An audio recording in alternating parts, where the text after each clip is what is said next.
હું આપ સૌની માફી માંગુ છું કે પેરિસ જેવા રસ્તામાં જેમ સંજયભાઈ વાત કરી,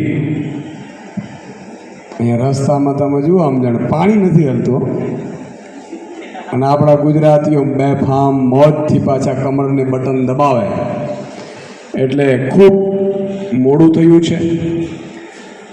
ઘણા લોકો એવું કહેતા હોય કે સાહેબ નેતાઓ મોડા પહોંચે, નેતાઓ ખરેખર નેતાઓ બધા હરખા એવા નથી. આપણે વહેલું પહોંચવું હોય છે. સવારે રાત્રે 3 વાગે સૂઈએ છીએ અને સવારે 7 વાગે ઉઠીને લાગી જઈએ છીએ. પણ સવાલ એ છે કે આ દરેક પીડાનો ઈલાજ આપણે આજે ચર્ચા કરવાની છે. એ પહેલાં હું મંચસ્થ ઉપસ્થિત સંજયભાઈ બાપટ, કાયનાથબેન, સરપંચશ્રીઓ, સુરેશભાઈ, સાહેબજી સમા, આપ સૌ ભાઈઓ બહેનોને દૂર દૂરથી પધારેલા સૈનિકો,